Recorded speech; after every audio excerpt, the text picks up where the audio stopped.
Hello friends, नमस्कार। Comic city channel में स्वागत है सभी लोगों का। तौसी सीरीज की पहली कॉमिक्स के साथ जिसका नाम है इच्छाधारी सांप। दोस्तों, पुराना चैनल मैंने टोटली अपना दूसरे सब्जेक्ट्स के लिए दे दिया है, तो इस चैनल पर आप लोगों के लिए हर हफ्ते 1 से 2 कॉमिक्स लेकर हाजिर रहूँगा। क्योंकि दोस्तों बहुत ज़्यादा टाइम मेरे पास रहता नहीं है, बट फिर भी मैं आप लोगों के लिए कॉमिक्स अपलोड करता रहूँगा, तो इनको एन्जॉय करें। तौसी सीरीज की पहली कॉमिक्स के साथ मैं शुरुआत कर रहा हूँ, एन्जॉय जरूर कीजिएगा। तो चलिए स्टार्टिंग करते हैं इच्छाधारी सांप, जो कि तौसी सीरीज की सुपरहिट कॉमिक्स में से एक है। हिश हिश। पापा, आप सांपों के विशेषज्ञ हैं। क्या इच्छाधारी सांप सचमुच होते हैं? हाँ, होते हैं, मगर लाखों में एक। कठोर तपस्या करने के बाद क्या इच्छाधारी सांप मनचाहा रूप धारण कर सकता है? हाँ हाँ, कर सकता है। लड़का लड़की शेर चीता कोई भी? हाँ हाँ बेटी, हाँ हाँ बंटी बेटा, कोई भी रूप धारण कर सकता है। मुझे इच्छाधारी सांप के बारे में कोई कहानी सुनाओ ना पापा। तुम कहानी सुनना चाहते हो तो सुनो, मगर बंटी, मैं जो सुना रहा हूँ वह केवल कहानी नहीं बल्कि हकीकत है। मैं चश्मदीद गवाह हूँ पापा। अच्छा, तो फिर तो और भी मजा आएगा। तो सुनो बंटी, पाताल लोक में सांपों का एक देश है सर्पनकर। वहाँ का एक राजा था भयानक, कई सरों वाला अजगर, जो बहुत बूढ़ा हो चुका था। इतना बूढ़ा कि वह ठीक से चल भी नहीं पाता था। पापा, यह कहानी है या वास्तव में सच्चा किस्सा है? देखो, बीच में मत बोलो। मैं कह चुका हूँ कि सच्चा वाक्य है, जिसका मैं खुद चश्मदीद गवाह हूँ। पापा ने कहानी शुरू कर दी। पाताल लोक की अप्सरा नाम की नागिन इतनी सुंदर थी कि युवराज जब्बर उस पर बुरी तरह मोहित था। वह उससे शादी करना चाहता था, लेकिन अप्सरा पाताल लोक के जावाज नाग तौसी से प्रेम करती थी। उस समय तौसी और अप्सरा उस बियावान में प्रेम लीला में मगन थे, जब युवराज जब्बर अपने सेनापति के साथ अचानक उधर से गुजरा। दृश्य देखकर जब्बर की आंखें जल उठीं। मैं तौसी का खून पी जाऊंगा। धीरज रखिए युवराज, कल नाग पंचमी का दिन है। राजमहल में हमेशा की तरह भांति भांति की प्रतियोगिताएं होंगी। आप उस प्रतियोगिता में अपनी राह के कांटे तौसी को खत्म कर डालिए। ठीक है, कल तौसी रहेगा या जब्बर रहेगा। अगले दिन भगवान शंकर की मूर्ति के सामने तौसी ने अपने गुरु के पैर छुए। मुझे आशीर्वाद दीजिए बाबा, सर्पदेश के जावाज और बहादुर नाग का खिताब मैं ही अर्जित करूं। मेरा आशीर्वाद तेरे साथ है, मगर मुझे जब्बर की मक्कारियों से डर लग रहा है। जब्बर मेरा कुछ नहीं बिगाड़ सकता बाबा।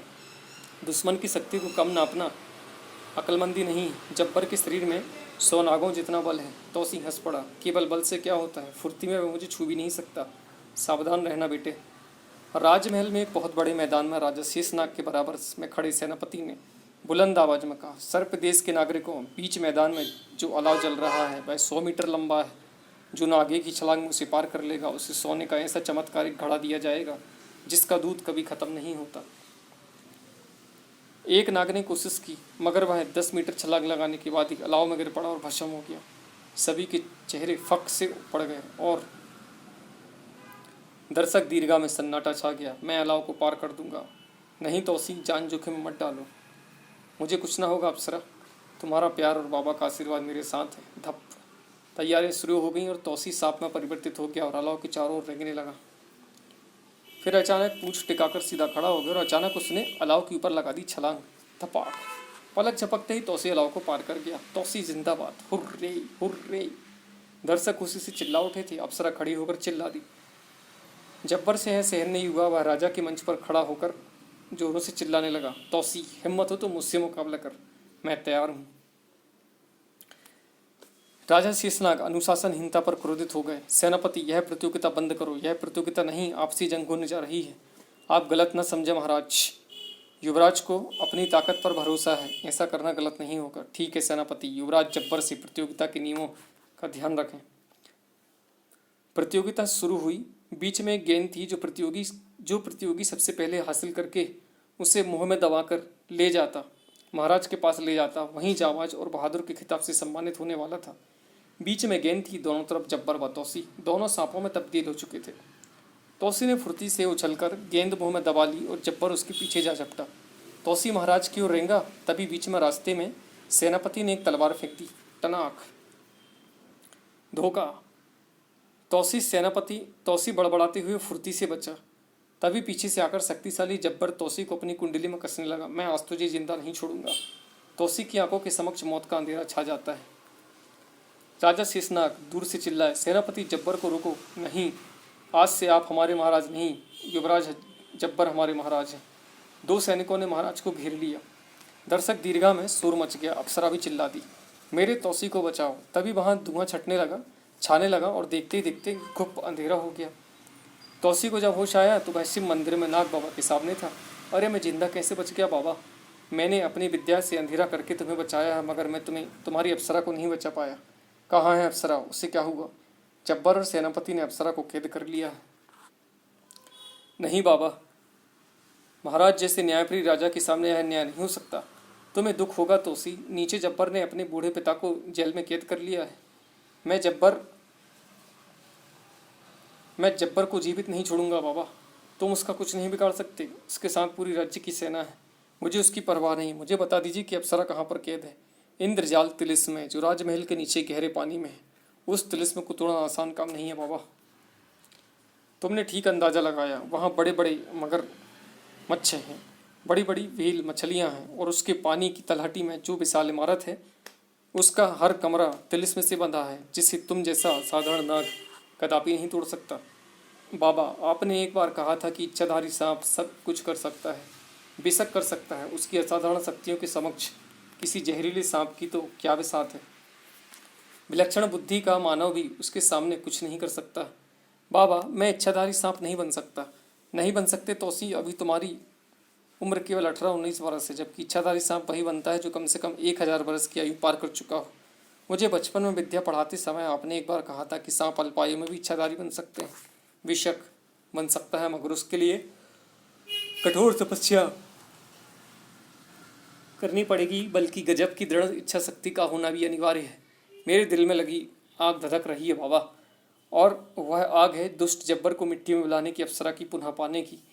लेकिन इतनी कठोर तपस्या मैं करूँगा बाबा, मैं करूँगा। आप केवल इतना बताइए कि मुझे करना क्या होगा। तो सुनो, यहाँ से हजारों मील दूर दक्षिण में एक भयानक ज्वालामुखी है।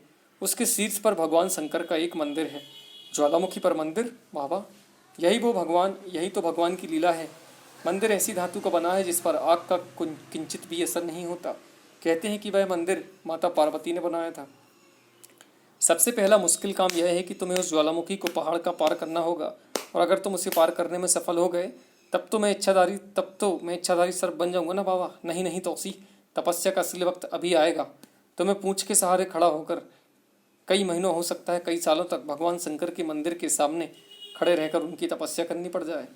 लेकिन बाबा, मैं दहकती आग में कैसे खड़ा रह पाऊंगा? मैं तो जलकर भस्म हो जाऊंगा।